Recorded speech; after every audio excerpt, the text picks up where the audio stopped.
Finalmente, Jó diz: meus ouvidos já tinham ouvido a teu respeito, Senhor, mas agora os meus olhos te viram.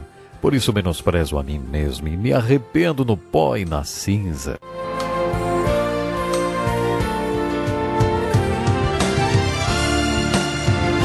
Deus tem planos para cumprir em nossas vidas. Essa é a mensagem de toda a Bíblia e é isso mesmo que estamos estudando aqui no Encontro com a Palavra, escrito pelo pastor Dick Woodward e narrado pelo pastor Edson Bruno. Fique atento a mais um programa que o Ministério Cooperativo Internacional leva a você. Com você agora, pastor Edson Bruno.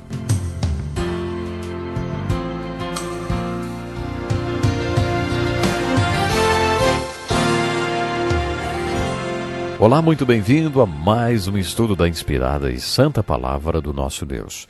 Este é o programa Encontro com a Palavra. No final do nosso último encontro, íamos começar a falar sobre o jovem Eliú, que entrou em cena quando Jó e seus amigos estavam discutindo e tentando resolver o dilema do sofrimento de Jó. No final do nosso último encontro, eu disse que esse jovem respondeu a pergunta que Jó tinha feito à sua esposa, que foi: aceitaremos o bem dado por Deus e não o mal? Eliú diz que Jó está com as mãos abertas no centro desse dilema, perguntando a Deus: o que devo esperar que Deus coloque nas minhas mãos por eu ser um homem bom? Agora volte um pouco para o primeiro ato, quando tivemos uma ideia do cenário do livro de Jó. Satanás fez essa mesma acusação contra Jó. Hoje chamamos essa acusação de Satanás de a psicologia da religião, ou o ataque psicológico sobre a religião, o que parece que sempre leva a um ponto. Porque os cristãos são cristãos? Creio que no capítulo 35, versículos 1 a 7, Eliú resolve o dilema do sofrimento de Jó, quando lhe pergunta: você lhe pergunta, que vantagem tenho eu e o que ganho se não pecar? Desejo responder-lhe a você e aos seus amigos que estão aqui: olhe para os céus e veja, mire as nuvens tão elevadas. Se você pecar, em que isso o afetará? Se os seus pecados forem muitos, que é que isso lhe fará? Se você for justo, o que lhe dará? No meio daquela discussão, Eliú disse: Jó, você e seus amigos estão fazendo a pergunta errada. No meio disso tudo, suas mãos ficaram abertas, vazias, gananciosas e sujas. E você está perguntando: o que Deus vai colocar em minhas mãos? Essa não é a pergunta certa. Você se colocou no centro do seu sofrimento e se faz essa pergunta: se eu sempre vivi corretamente, porque tudo isso está acontecendo? Eu esperava ser abençoado com uma vida boa. Seria diferente se eu tivesse vivido uma vida de pecado? Você não vê que você mesmo é quem está no centro de toda essa questão? O que você recebe por isso? É assim que você pensa, né, Jó? Jó, o que você deveria realmente fazer é colocar as mãos de Deus no centro disso tudo e perguntar: será que vivi corretamente, de uma maneira que agradou e glorificou a Deus? O que eu coloco nas mãos de Deus quando sou bom? Depois pergunte: se eu vivi uma vida de pecado, como isso magoou a Deus? Você não deve perguntar: como isso me magoou? Eliú está pensando como Davi, que mostrou ser guiado por Deus quando orou: contra ti, só contra ti pequei e fiz o que tu reprovas. Comparando como Davi muito amava a Deus e realmente o feriu. Mas Deus fez com que o ferimento que Davi fez, que tinha atingido outras pessoas, tornou-se em nada, por causa desse amor verdadeiro de Davi por Deus. Uma verdadeira mulher de Deus chamada Madame Guyon disse há muito tempo: prefiro ir para o inferno do que entristecer o Espírito de Deus mais uma vez. Só mesmo uma pessoa muito consagrada a Deus pode dizer uma coisa como essa. Você tem consciência de que quando vive corretamente agrada a Deus e que quando vive em pecado o entristece? Você tem consciência de que está sempre agradando ou magoando a Deus? O dia todo, todos os dias da sua vida? De acordo com Eliú, é assim que você deve pensar. Mas Jó tinha uma outra perspectiva. No final do seu discurso, Eliú diz a Jó: olhe para o alto, Jó, enxergue as circunstâncias sob a perspectiva de Deus. Não fique olhando só para a situação e perguntando: o que eu ganho com isso? Olhe para o alto e pergunte: o que Deus ganha com isso? Quando os amigos de Jó fizeram seus discursos, Jó os rebateu duramente. Mas ele não rebateu Eliú. Jó simplesmente faz o que Eliú o mandara fazer. Ele olha para o alto e vê Deus em um redemoinho. Jó conversa muito com Deus. Ou será que eu deveria dizer: Deus conversa muito com Jó? Foram necessários vários capítulos para descrever tudo que Deus falou para Jó. E para a resposta de Jó para Deus, apenas alguns versículos. Esse homem ficou batendo na mesma tecla, dizendo que era justo, mas no final do diálogo com Deus ele muda completamente de opinião sobre si mesmo e diz para Deus: meus ouvidos já tinham ouvido a teu respeito, mas agora os meus olhos te viram. Por isso menosprezo a mim mesmo e me arrependo no pó e na cinza. Deixe-me fazer uma pergunta. Por que Jó mudou de opinião e desprezou a si mesmo no final da sua história? E do que Jó se arrependeu? Arrepender-se significa mudar de ideia e de vontade, mudar o coração. Arrepender-se significa mudar totalmente de direção. Então Jó arrependeu-se do quê? Posso dar uma ideia? Na minha opinião, Jó até então era o que chamam na psicologia dos cursos de religião um crente utilitário. Jó não sabia disso, mas ele tinha uma fé utilitária. Ele era um homem bom, tinha fé, era um homem de Deus. Mas, sem perceber, ele era um homem de Deus por causa daquilo que achava que Deus colocaria em suas mãos, por causa do que ele fazia pelos outros e por causa da sua vida religiosa. Jó não percebeu isso, mas Deus usou o sofrimento para forçar esse homem a ouvir seu coração até que tomasse consciência de que suas motivações eram utilitárias. Quando Jó olhou para o alto, viu cada vez mais claro o que deveria ter visto quando olhou para dentro, para a sua situação. Finalmente, no terceiro ato dessa peça, Jó olha ao redor. Depois de adquirir a perspectiva de Deus, Jó olha para dentro e se arrepende de ser um crente utilitário. Deus dirige-se aos 3 amigos de Jó e começa a rebatê-los. Deus diz a eles que tudo o que disseram a respeito dele e de Jó estava errado. Jó intercede por seus amigos quando Deus os repreende. Então, quando ele orou por seus amigos, Deus dobrou todos os bens de Jó.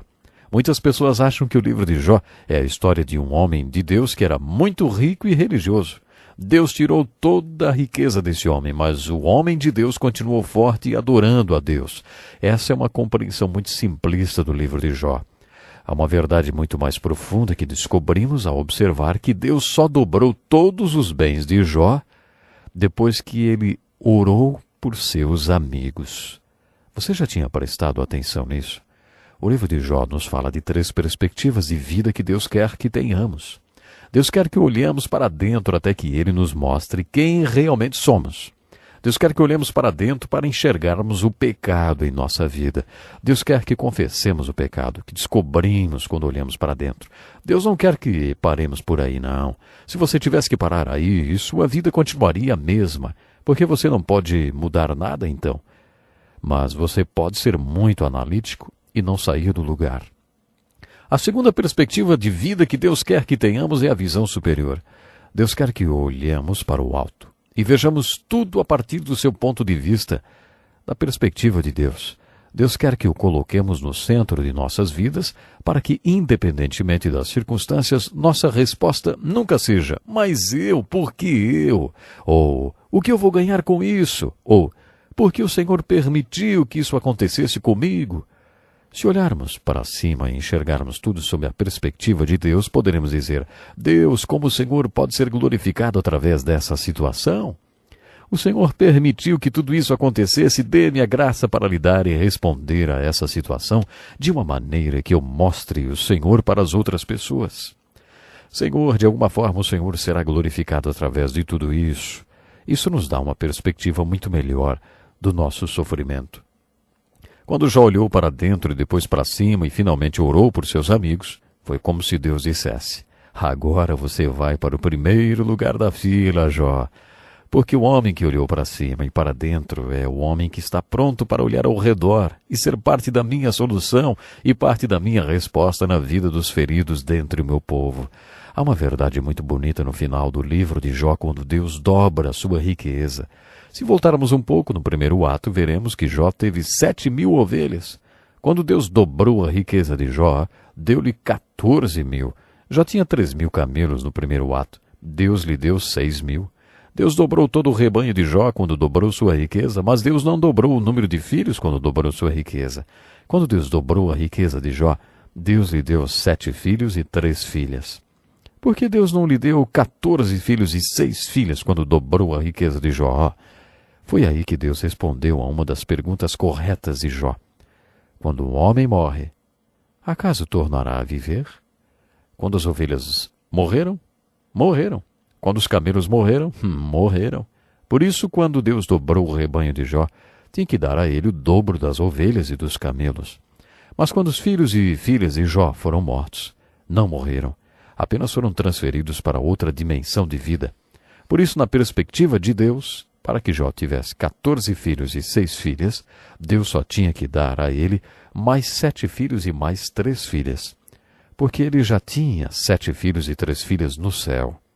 Viu? Para a pergunta de Jó, quando um homem morre, acaso tornará a viver? Foi assim que Deus respondeu. Conheço pessoas que perderam seus filhos e enxergaram essa verdade no livro de Jó. Se você perguntar a elas quantos filhos têm, elas incluirão aquelas que já estão no estado eterno. Elas acreditam que seus filhos ainda vivem e aprenderam isso no livro de Jó. O livro de Jó fala sobre um homem que há milhares de anos aplicou a psicologia da religião à sua fé. Quando esse homem aplicou a psicologia da religião à sua fé, ele era um crente utilitário. Ele não tinha consciência disso, mas seus motivos eram utilitários. Quando Deus o fez olhar para dentro, mostrou a ele, no centro daquela situação, que suas mãos estavam sujas. Então, ele se arrependeu. Ele colocou as mãos de Deus no centro da sua experiência de vida e cresceu espiritualmente. Esse homem viveu mais 150 anos depois dessa descoberta sobre si mesmo. Depois ele morreu cheio de anos, porque Deus deu a ele aquela revelação. O apóstolo Paulo é um exemplo de um homem que sabia qual deveria ser o centro da sua experiência de fé. Quando ele teve um encontro com Jesus Cristo na estrada de Damasco, ele não perguntou, Senhor, o que o Senhor vai fazer por mim? Paulo fez outra pergunta, Senhor, o que o Senhor quer que eu faça? Isso é maturidade espiritual. Deus vai usar com frequência a ferramenta do sofrimento para nos fazer crescer espiritualmente. O livro de Jó é a história de como Deus usou a ferramenta do sofrimento para fazer crescer um homem que era um grande homem, temente a Deus, mas que, sem saber, era também um crente utilitário que estava preocupado com o que Deus ia fazer por ele. Deus permitiu que a ferramenta do sofrimento fizesse esse homem crescer até o ponto em que ele orou. Deus, o que eu posso fazer pelo Senhor? Não é o que o Senhor vai colocar nas minhas mãos, e sim o que eu vou colocar em suas mãos que resolve o dilema do sofrimento. É essa a mensagem do livro de Jó. Muito frequentemente é isso que significa o sofrimento que Deus permite que venha sobre as nossas vidas.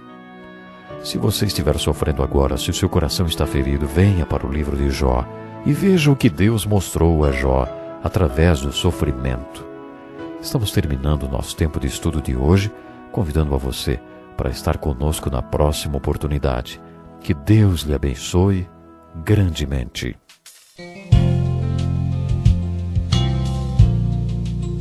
Que lição importantíssima.